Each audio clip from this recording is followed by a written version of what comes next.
Hey everyone, welcome back. हाजिर हूँ आपके लिए लेकर व्हाइल यू वर स्लीपिंग के ड्रामा एक्सप्लेनेशन का 4th पार्ट। अगर आपने इसके पहले तीनों पार्ट्स को अब तक नहीं देखा है तो उनकी लिंक आपको डिस्क्रिप्शन बॉक्स में मिल जाएगी। आप वहाँ से जाकर उन्हें देख सकते हो। साथ ही मेरी आपसे एक हम्बल रिक्वेस्ट है कि अगर आपने चैनल को सब्सक्राइब नहीं किया तो प्लीज़ कर लीजिए एंड इस वीडियो को भी लाइक कर दीजिए।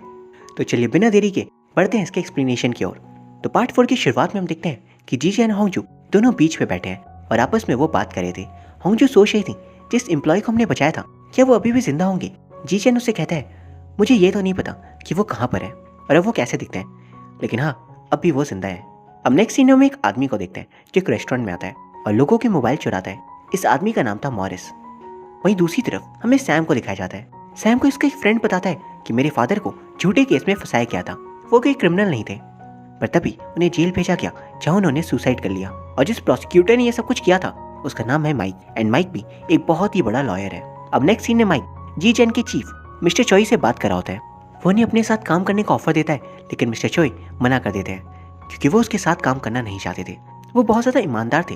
एंड वहीं हम देखते हैं कि जी चैन को ये सब कुछ उसके कलीग से पता चलता है। वो जी चैन को बताती है मिस्टर चोई जॉब छोड़ रहे हैं क्योंकि माइक ने उन्हें अपने साथ काम करने का ऑफर दिया और वो उसके साथ काम नहीं करना चाहते। अब जी चैन काफ़ी परेशान हो जाता है क्योंकि उसे अपने चीफ के साथ काम करने में काफ़ी मज़ा आता था। वहीं होंगजू को उसके ऑफिस से एक ऑर्डर मिलता है कि वो प्रोसिक्यूटर ऑफिस में जाए और देखे कि जितने भी प्रोसिक्यूटर हैं वो अपना काम कैसे करते हैं, उनकी डेली लाइफ का रूटीन क्या है। होंगजू को वहाँ 3 दिन के लिए जाने का ऑर्डर था एंड प्रोसिक्यूटर के डेली रूटीन को अपने कैमरे में रिकॉर्ड भी करना था। अब जी चैन ऑफिस से काम करके जब घर आता है तो वो मिस्टर चोई को मैसेज करता है कि आप सच में काम छोड़ रहे हो। तो मिस्टर चोई रिप्लाई करते हैं कि नहीं, मैं काम नहीं छोड़ रहा। ये सुनकर वो काफ़ी खुश हो जाता है। वहीं फिर सैम घर पे आता है, अपने फ्रेंड की स्टोरी वो जी चैन को बताता है। जी चैन इसमें कहता है, वो कहता है कि मेरे फ्रेंड ने सुसाइड नोट दिया, चेक करो क्या ये सही है। उसके डैड के केस को माइक हैंडल करा था। इस बात को सुन जी चैन उस सुसाइड नोट को चेक करता है। नेक्स्ट सीन में मॉरिस को दोबारा देखते हैं जो कि बहुत से मोबाइल्स को चोरी कर अपने घर पे आ गया था और वो मोबाइल्स को चेक करा था। तभी एक मोबाइल में मैसेज आता है कि प्लीज़ मुझे मेरा मोबाइल वापस लौटा दो, तुम्हें मैं इसके बदले 10 मिलियन वॉन देने के लिए तैयार हूँ, यानी कि करीबन 6 लाख रुपए। नेक्स्ट सीन में ये सभी लोग होंगजू के घर पे ब्रेकफास्ट कर रहे होते हैं। तब होंगजू ने बताती है कि आज से मैं 3 दिन तक जी चैन के प्रोसिक्यूटर ऑफिस जाऊंगी। इसके बाद होंगजू जी चैन से कहती है जिस ऑफिसर की हमने जान बचाई थी क्या उन्हें भी हमारे सपने आते होंगे। डेविड कहता है उन्हें भी सपने ज़रूर आते होंगे क्योंकि हम तीनों ने एक दूसरे की जान बचाई है, इसलिए हमें सपने आते हैं। अगर तुमने उनकी जान बचाई है तो उन्हें भी सपने ज़रूर आते होंगे। फिर नेक्स्ट सीन में जी चैन होंगजू साथ में प्रोसिक्यूटर ऑफिस जाते हैं। वहाँ पर हम मॉरिस को देखते हैं जो फ़ोन लौटाने के लिए आता है। उसके बदले उसे पैसे भी मिलते हैं, लेकिन तभी डेविड और उसके सीनियर ऑफिसर उन्हें देख लेते हैं और उन्हें पकड़ते हैं। लेकिन वो आदमी अपना फ़ोन पानी में फेंक देता है क्योंकि फ़ोन में ज़रूर कुछ इंपॉर्टेंट था जो वो पुलिस के हाथ देना नहीं चाहता। अब नेक्स्ट सीन में जी चैन ऑफिस में नाइट शिफ्ट कर रहा होता है। वहाँ पर होंगजू भी होती है जो जी चैन कैसे काम करता है ये सब कुछ रिकॉर्ड करी होती है। तभी डेविड मॉरिस को वहाँ पर लेकर आता है जिससे जी चैन इन्वेस्टिगेशन करे और मॉरिस का अरेस्ट वारंट दे। जी चैन मॉरिस से पूछताछ करता है। मॉरिस जी चैन को बोलता है देखो मैं तुम्हारी पूरी हेल्प करूंगा, लेकिन प्लीज़ मुझे अरेस्ट मत करना, तुम्हें मुझ पर ट्रस्ट करना होगा क्योंकि मैं भी पहले एक सिविल सर्वेंट था, लेकिन मेरे भाई की मौत हो गई जिसकी वजह से मेरे सारे पैसे खत्म हो गए। उसके बाद मुझे मेरी वाइफ ने भी छोड़ दिया एंड मेरी एक बेटी भी है जिसका एक्सीडेंट हो गया और अब वो मेरे बिना खा भी नहीं सकती। मैंने उसका ध्यान रखने के लिए अपनी जॉब छोड़ दी और मैं चोरी करने लग गया। ये सुनकर जी चैन काफ़ी इमोशनल हो जाता है और वो मॉरिस के घर जाता है, लेकिन वहाँ लॉक लगा होता है। तभी पास ही में एक पड़ोसी से जी चैन को पता चलता है कि मॉरिस की कोई बेटी नहीं है। ये सुनकर जी चैन को बहुत गुस्सा आता है कि उसने मुझसे झूठ बोला और जी चैन काफ़ी दुखी हो जाता है। एंड वहाँ पर होंगजू आती है तो वो उसे कहता है कि मुझे उसने झूठ कहा, जिसमें होंगजू का कहना था देखो मैंने पता किया है, उसकी 10 साल पहले एक बेटी थी और उसने जो कुछ बताया वो सब कुछ सच था, लेकिन 10 साल पहले एंड उसी वक्त उसकी बेटी का एक्सीडेंट हुआ था और वो खुद से खाना भी नहीं खा पाती थी, इसलिए उसने जॉब छोड़ दी। एंड उसके बाद एक बार अरेस्ट होने की वजह से वो अपनी बेटी का बिल्कुल भी ख्याल नहीं रख पाया, जिस वजह से उसकी मौत हो गई। अब होंगजू कहती है तुम परेशान मत हो, तुम अपनी जगह बिल्कुल सही हो। ये सुनकर जी चैन काफ़ी खुश होता है और होंगजू को किस कर लेता है। वो फिर अगले दिन जी चैन पुलिस स्टेशन जाता है और मॉरिस से कहता है मैं कल तुम्हारे घर गया था, लेकिन वहाँ पर कोई नहीं था। मुझे ये भी पता चला तुम्हारी बेटी 10 साल पहले थी और उसका एक्सीडेंट भी उस वक्त हुआ था। मैं तुमसे माफ़ी मांगता हूँ कि उस वक्त तुम्हारे घर कोई प्रोसिक्यूटर तुम्हारी बेटी को चेक करने नहीं गए। ये सुनकर मॉरिस इमोशनल हो गया था और कहता है आप पहले ही हो जिन्होंने मेरी बात को समझा, इसलिए मैं आपको ये पेनड्राइव देना चाहता हूँ। मैंने उस बंदे के मोबाइल से सारा डेटा कॉपी कर लिया है, ज़रूर इसमें कुछ तो इंपॉर्टेंट है जो वो किसी को दिखाना नहीं चाहता। अब जी चैन वो पेनड्राइव को चेक करता है, जिसे देख जी चैन और चोई काफ़ी ज़्यादा हैरान थे क्योंकि इसमें एक ऐसे केस की विक्टिम्स की फ़ोटोज़ थी जिसे रिसेंटली इन्होंने हैंडल किया था। इसमें टोटल 19 विक्टिम्स की फ़ोटोज़ थी, लेकिन केस में सिर्फ 17 ही विक्टिम्स हैं। तो मिस्टर चोई कहते हैं बाकी के विक्टिम्स कहाँ गए, ज़रूर इस केस में कुछ तो सस्पिशियस है। वो कहते हैं जी चैन क्या तुम्हें एविडेंस फाइल में छेड़छाड़ की थी? जिस पे वो कहता है, मैं ऐसा क्यों करूंगा, मैं तो पूरा टाइम आप ही के साथ था।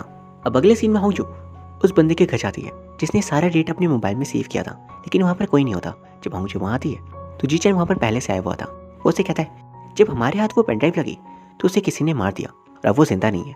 तभी वहाँ घर का दरवाजा बाहर से कोई बंद कर देता है और घर में आग लगा देता है। अब जीचैन होंजू काफी ज्यादा घबरा गए थे। अब आग बढ़ने लगी थी एंड इस वजह से उन्हें सांस भी नहीं आने लगती। वो दोनों मरने के हालात में होते हैं कि तभी वहाँ पर एक बंदा आता है, उन्हें बचा लेता है। ये शख्स मिस्टर चोई थे। मिस्टर चोई को देख वो बोलते हैं, आपको कैसे पता कि हम यहाँ पर हैं? जिस पे उनका कहना था, वो छोड़ो, तुम्हें क्या जरूरत थी यहाँ पर आने की। अब उन्हें डांटते हैं। जीचैन होंजू को समझ नहीं आता कि वो इस तरह बात क्यों करे हैं, लेकिन वो दोनों उन्हें थैंक यू कहते हैं। अब बात ही बातों में उन्हें पता चल जाता है मिस्टर चोई वही एम्प्लॉय है जिनकी जान जीचैन होंजू ने सालों पहले बचाई थी। एंड वह मिस्टर चोई काफी इमोशनल हो जाते हैं और रोने लगते हैं। वो कहते हैं, मुझे बहुत खुशी है कि तुम दोनों जिंदा हो। अगले दिन चीफ मिस्टर ली और जीचैन को केस हैंडल करने के लिए कहते हैं। जीचैन मिस्टर चोई के साथ केस को हैंडल करना चाहता था, लेकिन वो नहीं कर सकता क्योंकि मिस्टर चोई भी सस्पेक्ट हो सकते हैं। लेकिन जीचैन को उन पर पूरा विश्वास था कि वो एविडेंस नहीं बदलने वाले। लेकिन फिर वो ये भी सोचता है कि आखिर मिस्टर चोई को कल रात कैसे पता चला कि वो और होंजू घर के अंदर फंस चुके हैं। नेक्स्ट सीन हम जीचैन होंजू को देखते हैं जो सैम के फ्रेंड के पास आते हैं और उसे बताते हैं, तुम्हारे डैड के केस को फिर से हैंडल किया जा रहा है, जिसे सुन वो काफी ज्यादा खुश होता है। नेक्स्ट सीन में माइक दिखाया जाता है जो अपने ऑफिस जा रहा है। तभी उसे अपने मोबाइल पे एक मैसेज आता है जिसमें लिखा था कि मुझे पता है कि एविडेंस तुम नहीं बदले थे।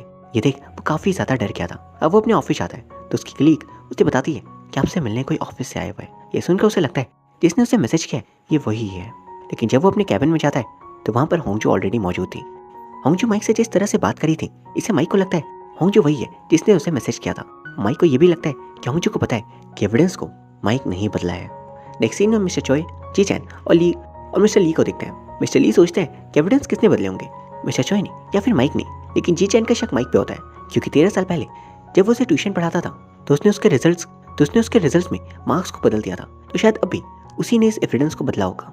वहीं वो माइक को देखते हैं। माइक अपने ऑफिस में बैठा था तो उसे फिर से एक मैसेज आता है कि अगर मैं पकड़ी गई तो मैं बता दूंगी कि एविडेंस को तुमने बदला था। अब माइक उसे मैसेज करता है कि तुम्हें मुझसे कहाँ पर मिलना है। रिप्लाई में मैसेज आता है, आज रात 9 बजे तुम्हारे ऑफिस में मुलाकात होगी।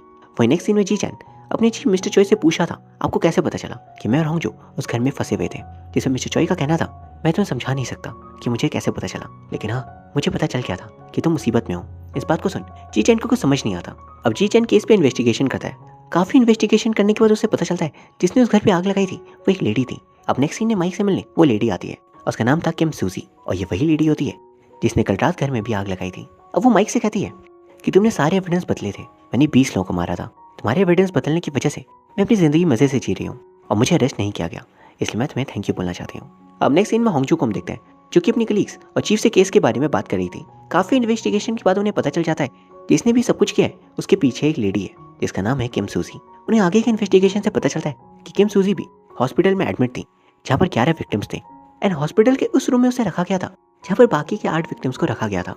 एक पेशेंट होने की वजह से किम सूजी पर किसी को भी शक नहीं हुआ और उसने ये सब कुछ कर दिया। लेकिन अभी तो उन्हें ये नहीं पता चलता कि आखिर किम सूजी ने सारे मर्डर किए ही क्यों, इसके पीछे उसका क्या मकसद था। नेक्स्ट सीन में हम किम सूजी को देखते हैं जो माइक को बताती है कि मैं जब हॉस्पिटल में एडमिट थी तो हर रोज और ज्यादा बीमार होती जा रही थी, लेकिन मेरे साथ में और जो लोग एडमिट थे वो रोज ठीक होते जा रहे थे और वो काफी खुश थे, इसलिए मुझसे उनकी खुशी देखी नहीं गई और मैंने सोचा ये ठीक हो गए और मैं बीमार होती जा रही हूँ, इसलिए मैंने उन सभी को जान से मार दिया। ये सुनकर माइक कहता है, मुझे विश्वास नहीं होता कि तुमने इतनी सी बात के लिए उन सब का मर्डर कर दिया। अब किम सूजी उससे कहती है, देखो अगर मेरे बारे में किसी को भी पता लगा तो ये तुम्हारे लिए सही नहीं रहेगा, तुम्हें मुझे बचाना होगा और अगर तुमने ऐसा नहीं किया तो मैं सबको बता दूंगी कि सारे एविडेंस तुमने बदले हैं, जिससे तुम्हारी जॉब चली जाएगी और तुम्हारी काफी बदनामी भी होगी। इस बात को सुन माइक परेशान हो जाता है। वो उससे कहता है, देखो मुझे लगता है तुम्हारे अलावा किसी और को भी पता है कि मैंने एविडेंस बदले हैं। नेक्स्ट सीन में होंजू को माइक का मैसेज आता है। वो कह रहा था मुझे तुमसे कुछ बात करनी है। वो होंजू को 8 बजे ऑफिस में मिलने के लिए बुलाता है और कहता है मुझे एक इंटरव्यू देना है तो तुम आ जाना। नेक्स्ट सीन में मिस्टर ली मिस्टर चोई की इन्फॉर्मेशन निकाल रही होती है कि वो है कौन और पहले कहाँ काम करते थे।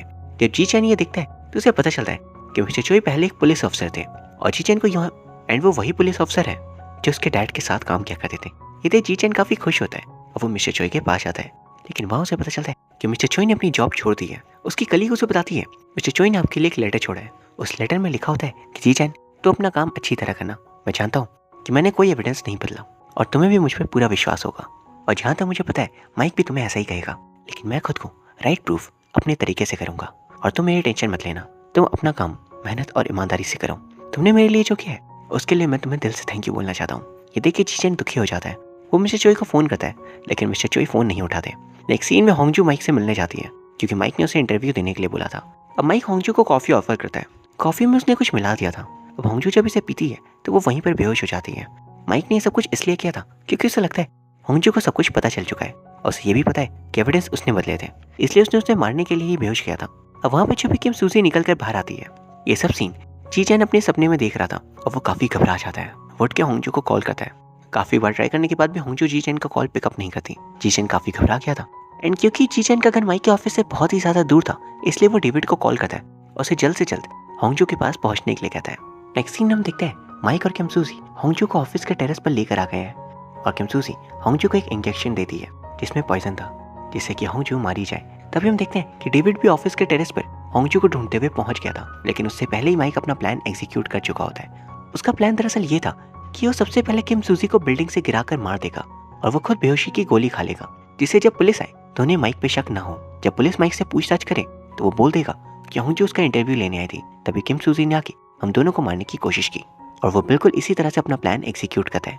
डेविड अब उन्हें बेहोश दिखता है तो उन्हें हॉस्पिटल में लेकर आता है। जब सुबह माइक को होश आता है और वो देखता है कि 2 अफसर उसे इन्वेस्टिगेशन करने के लिए आ रखे हैं। वो प्लान के मुताबिक उन्हें सब कुछ बताता है कि किम सूजी ने उन्हें मारने की कोशिश की। तभी ऑफिसर से माइक को पता चलता है कि होंगजू अब भी जिंदा है। ये सुनकर माइक हैरान हो गया था। अब नेक्स्ट सीन में जीचेन होंगजू के पास बैठा होता है। होंगजू अब भी होश में नहीं आई होती है एंड ये देख जीचेन काफी परेशान था। तभी वहाँ पर मिस्टर चोई आ जाते हैं, जिन्हें देख जीचेन खुश था। वो कहता है आप कहाँ चले गए थे अचानक बिना बताए, एंड अब आप ही गए हो। जीचेन ये देख रोने लगता है तो मिस्टर चोई जीचेन को अपने गले लगा लेते हैं और कहते हैं मैं आ गया हूँ तो तुम रोना बंद कर सकते हो। वो एक तरह से उसके फादर फिगर बन चुके थे। अब जीचेन मिस्टर चोई पार्क में बैठे होते हैं। जीचेन कहता है अपनी जॉब क्यों छोड़ दी और मुझे भी अकेला छोड़ दिया। तो मिस्टर चोई कहते हैं मैं यहाँ पर काम नहीं करूँगा क्योंकि अब मुझे माइक को ज्वाइन करना होगा। ये बात जीचेन को अजीब लगती है। उनसे पूछता है क्यों। तो मिस्टर चोई कहते हैं मैंने अपने भाई पर ध्यान नहीं दिया। मैं अपने काम में इतना ज़्यादा बिजी हो गया कि मुझे पता ही नहीं चला कि मेरा भाई कब गलत काम करने लग गया एंड वो गलत रास्ते पे चला गया। देखते ही देखते उसने बहुत सारे मर्डर्स कर दिए, जिसमें से एक तुम्हारे फादर भी थे। माइक ने भी गलत रास्ता देख लिया है, अब वो उसी पे चल रहा है। वो गलत लोगों के साथ देने लग गया है। मैं उसे ज्वाइन करके उसे सही रास्ते पे लाना चाहता हूँ क्योंकि वो भी मेरे भाई जैसा है। अगर वो गलत रास्ते पे चलेगा तो ये उसके लिए सही नहीं होगा। ये सुनकर जीचेन की मिस्टर चोई के लिए इज्जत और भी ज़्यादा बढ़ जाती है। मिस्टर चोई से कहते हैं कि चाहे जो भी हो जाए तुम्हें अपने काम पे फोकस करना होगा और पता लगाना होगा कि एविडेंस को आखिर किसने बदला और उसे तुम्हें अरेस्ट करना होगा। अब जीचेन से कहता है कि आखिर मेरे को पता कैसे चला कि मैं हॉस्पिटल में मिलूंगा। तो मिस्टर चोई कहते हैं ऐसा समझो कि मेरे पास एक ऐसी सुपर पावर है जिससे मुझे सब कुछ पता चल जाता है। ये सुन के जीचेन समझ जाता है कि उन्हें भी हमारी तरह सेम बीमारी है सपने देखने की, जहाँ वो फ्यूचर देखते हैं। अब ये सब होंगजू अपने सपने में देख रही होती है। उनकी बातें सुन उसे रोना आ रहा था। क्या ही कहानी है, एक जन दूसरे सपना देखता है, दूसरा तीसरे का। नेक्स्ट मॉर्निंग में जब जीचेन अपने ऑफिस में बैठा होता है तभी उसे एक मैसेज आता है कि होंगजू होश में आ चुकी है। वो जल्दी हॉस्पिटल पहुंचता है और होंगजू से मिलता है। उसे होश में देख वो काफ़ी ज़्यादा खुश था। अब वो दोनों पार्क में वॉक करते हैं। जो होंगजू से कहती है मेरे साथ पूरी तरह से बेहोश नहीं हुई थी, मैंने माइक और किम सूजी की सारी बातें सुन ली और माइक नहीं केस के सारे एविडेंस को बदला था एंड उसके बाद उसने किम सूजी को मार दिया और मुझे उसी ने कॉफ़ी में बेहोशी की दवाई मिला के पिलाई थी ताकि मैं बेहोश हो जाऊँ और फिर वो मुझे मार सके। इस बात को सुन माइक के खिलाफ जीचेन बहुत हार्ड इन्वेस्टिगेशन करने लगता है। इन्वेस्टिगेशन के वक्त वो माइक से बहुत कुछ पूछता है एंड इसके बाद जीचेन को पता लगा लेता है कि उसी ने एविडेंस को बदला है और होंगजू को मारने की कोशिश की है। ट्रायल में माइक को नेक्स्ट डे सजा सुनाने का ऑर्डर था। नेक्स्ट सीन में माइक मिस्टर चोई के पास आता है लेकिन वो उसकी मदद नहीं करते। गुस्से में आकर माइक मिस्टर चोई को अपनी गाड़ी से उड़ा देता है एंड अगले दिन माइक को सजा सुनाई जाती है। उसने मिस्टर चोई का भी मर्डर कर दिया था, इसलिए अब उसे उम्र कैद की सजा दी जाती है एंड उसे अरेस्ट कर लिया जाता है। मिस्टर चोई की मौत से जीचेन पूरी तरह से हताश था क्योंकि वो उनके काफी ज्यादा क्लोज होता है। होंगजू जीचेन को संभालती है और उसे हौसला रखने के लिए कहती है। मिस्टर चोई के कलीग भी इमोशनल हो जाते हैं क्योंकि मिस्टर चोई काफी अच्छे इंसान थे एंड उन्होंने उसे उन्हें खो दिया। अब कहानी में 1 साल बाद का हमें सीन दिखाया जाता है जब मिस्टर लियो मिसन की शादी हो रही थी एंड होंगजू जीचेन वहाँ पर आए हुए थे। मिस्टर लियो मिसन को काम करते करते एक दूसरे से प्यार हो गया था, इसीलिए वो शादी कर लेते हैं। अब होंगजू जीचेन भी काफी खुश थे एंड वो भी थोड़े दिन बाद एक दूसरे से फाइनली शादी कर लेते हैं। अब उन्हें पहले की तरह इतने सपने नहीं आते और दोनों अपनी जिंदगी को खुशी खुशी जीते हैं। होंगजू की मॉम भी उसके साथ होती है एंड जीचेन का भाई सैम भी बहुत खुश था। अब शादी करने के बाद जीचेन होंगजू को फाइनली किस करता है और इसी के साथ व्हाइल यू वर स्लीपिंग के ड्रामा खत्म हो जाता है। मेरा बस एक ही सवाल है, डेविड का क्या हुआ? As like every other second lead कहानी के अंत में उसे भुला दिया गया। वैसे अगर इस बात को हटा दिया जाए तो इसकी कहानी बहुत ही ज़्यादा इंटरेस्टिंग थी एंड उतनी ज़्यादा यूनिक इसका कॉन्सेप्ट था। जीचेन के कैरेक्टर को ली जोंग सुक ने बहुत ही बखूबी तौर पर प्ले किया था एंड उनकी और बेसुसी की केमिस्ट्री भी बहुत ही ज़्यादा प्यारी थी। आई रियली होप आपको ये कहानी पसंद आई होगी। अगर हाँ, देन प्लीज़ चैनल को सब्सक्राइब कर लीजिए एंड इस वीडियो को लाइक भी। अगर आपकी कोई भी रिकमेंडेशंस हो तो आप कमेंट सेक्शन में बता सकते हो, ताकि मैं उन पर भी जल्द से जल्द वीडियोस बना सकूं। So till the next one, thank you very much for watching. See you soon.